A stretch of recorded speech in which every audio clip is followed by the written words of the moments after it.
एक राजा होते हैं और एक रानी होते हैं। अच्छा। एक राजा होते हैं, एक रानी होते हैं।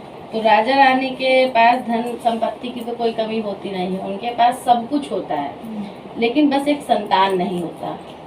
तो वो हर एक प्रयास कर लेते हैं संतान के लिए, चिकित्सा से लेकर मतलब हर चीज़ का प्रयास कर लेते हैं, लेकिन उनको एक संतान नहीं होता है, ना कोई पुत्र ना कोई पुत्री।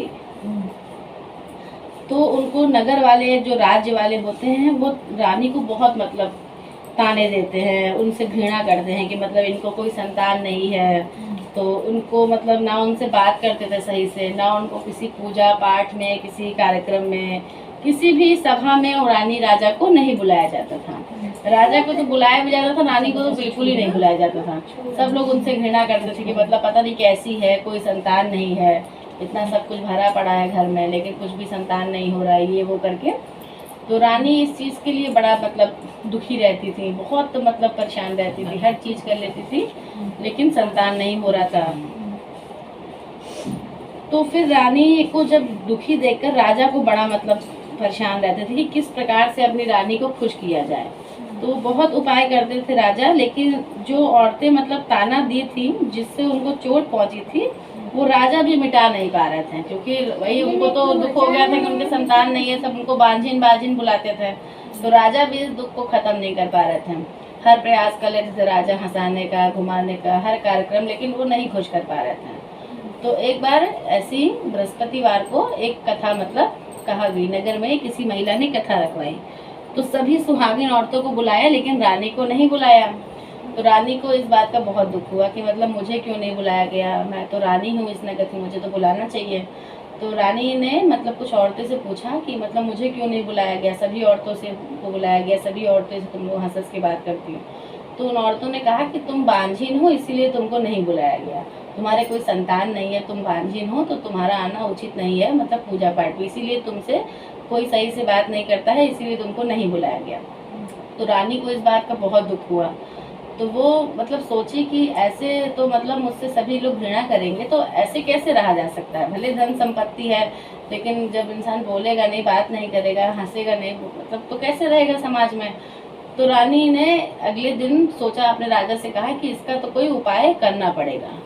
तो रानी ने अगले बृहस्पतिवार को अपने वहाँ अवसान माता की कथा रखी। तो नगर में सबको बुलाने के लिए दासी को भेजा, लेकिन उसके वहाँ कोई नहीं आया, क्योंकि भाई उसको तो सब लोग बोलते थे, घृणा करते थे। तो रानी को इस बात का बहुत दुख हुआ। तो वो अपने राजा से बोली कि अभी इतना बच गया है, अभी तक कोई नहीं आया है, इसके लिए तो कोई उपाय करना पड़ेगा। तो राजा बोले क्या? तो कह रही है कि आप बस नीचे जाके द्वार पे खड़े हो जाइए, राजा से बोली। तो राजा बोले ठीक है। तो राजा नीचे द्वार पे खड़े हो गए और रानी ऊपर छत से बोल रही है कि राजा जी मैं माँ बनने वाली हूँ, मतलब खूब तेज से चिल्ला के बोल रही है ताकि अगल बगल लोग सुन लें। तो राजा एकदम भौचक्का हो चुके हैं कि अरे भाई ऐसे कैसे हो गया कि ये माँ बनने वाली हैं, लेकिन राजा तो उनकी तकनीक समझ ही रहे थे। तो दो चार लोग सुन लिए औरतें। अब जब दो चार औरतें सुन लेती है तो नगर में तो बात फैली जाती है, तो पूरे नगर में बात फैल गई कि रानी माँ बनने वाली हैं।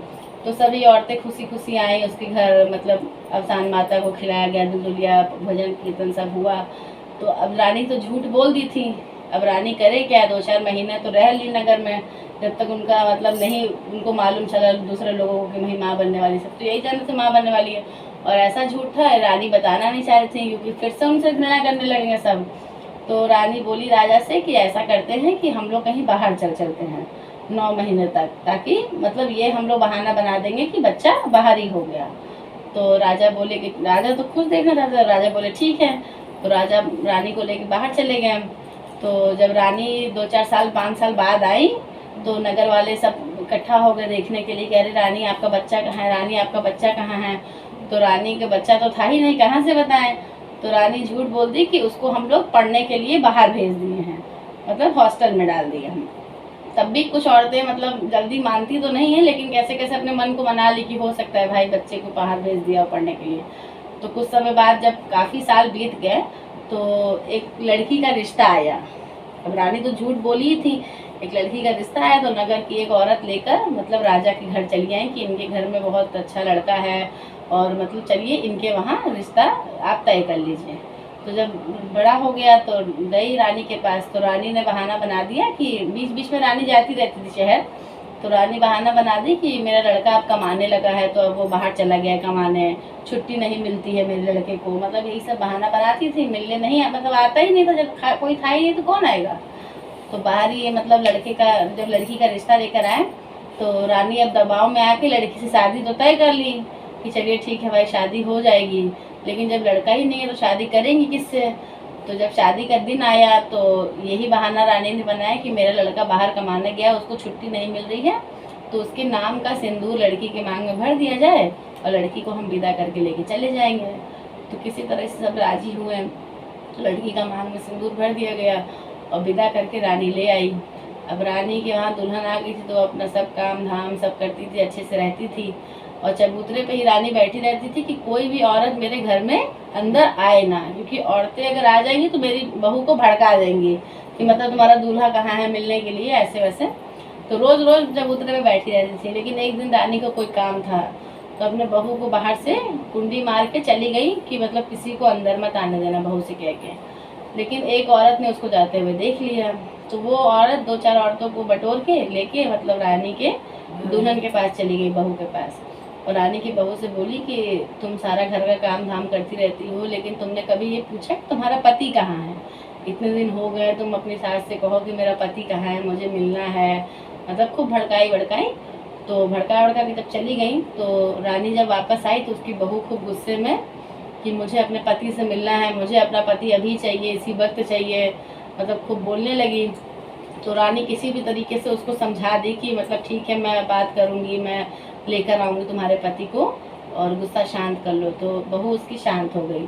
तो फिर कुछ दिन जब बीते तो मतलब गांव वाले पूरा उसके घर पे आके मतलब चिल्लाने लगे रानी घर में कि तुम लोग मतलब क्यों नहीं मिलाते हो अपने बेटे से, ऐसी कौन सी छुट्टी नहीं मिलती है जॉब में, ऐसा कौन सा काम करते हैं जो छुट्टी नहीं मिलती है, ये है वो है।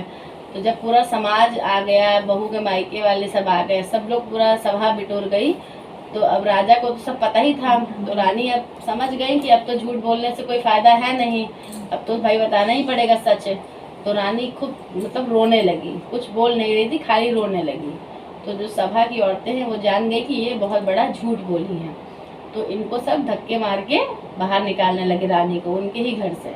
तो जैसे ही उनको धक्के मार के बाहर निकाले, वैसे ही एकदम द्वार पे से खूब सुंदर सा एक लड़का चला आ रहा था।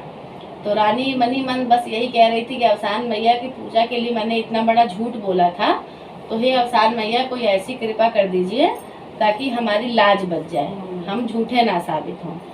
तो अवसान मैया तो खुशी थी कि भाई उनकी पूजा के लिए इतना बड़ा झूठ बोला था सबसे। तो जैसे ही उनको धक्का मारा वैसे ही खूब सुंदर लड़का चला आ रहा था और अपनी माँ को आगे पकड़ के बोला कि मेरी माँ को आप लोग क्यों धक्का मार रहे हैं।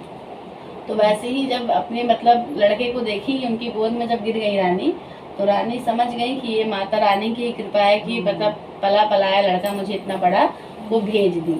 तो सभी लोग मान गए कि भाई मतलब ये इन्हीं का लड़का है रानी का, और खूब अवसान माता की जयकार होने लगी कि अवसान मैया की जय हो।